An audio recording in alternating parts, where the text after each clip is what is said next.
ভাতের মাড় খেলে কি হয় জানেন? ভাতের মাড় চুলের সৌন্দর্য বৃদ্ধি করে, শরীরে এনার্জির ঘাটতি দূর করে, ত্বকের উজ্জ্বলতা বৃদ্ধি করে, ব্রণের প্রকোপ কমায়, কোষ্ঠকাঠিন্য দূর করে। গর্ভবতী মায়েরা পেঁপে ও গাজর খেলে ভ্রূণের ক্ষতি হতে পারে। ডিম খেলে শারীরিক শক্তি বৃদ্ধি পায়।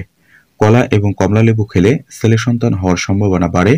গ্যাস্ট্রিকের ওষুধ বেশি খেলে পাকস্থলী ক্যান্সার হতে পারে। পানি কম খেলে কিডনি নষ্ট হয়ে যায়। ভিটামিন সি এর অভাবে হাতের চামড়া ওঠে। অতিরিক্ত ঘুমালে ডায়াবেটিস হওয়ার আশঙ্কা বাড়ে।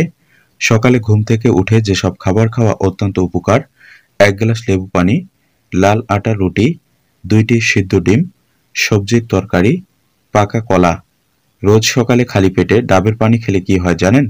ওজন কমাতে সাহায্য করে, শরীরে দ্রুত এনার্জি বৃদ্ধি করে, শরীরকে হাইড্রেট রাখতে সাহায্য করে। পেয়ারা পাতা লাগালে চর্মরোগ দ্রুত ভালো হয়। তরমুজ ফ্রিজে রেখে খেলে শরীরের ক্ষতি হতে পারে। নিম পাতা পানির সাথে মিশিয়ে গোসল করলে ত্বকের অ্যালার্জির সমস্যা দূর হয়। ব্যথানাশক ঔষধ বেশি খেলে মানবদেহের কিডনি নষ্ট হতে পারে। গরম পানি পান করলে কি হয় জানেন? বয়সের চাপ থেকে মুক্তি দেয়, খুশকি প্রতিরোধ করে, মাসিক চক্র নিয়মে হয়, মলত্যাগ ভালোভাবে হয়, শরীরের ময়লা বের করে, চুল বৃদ্ধি করে,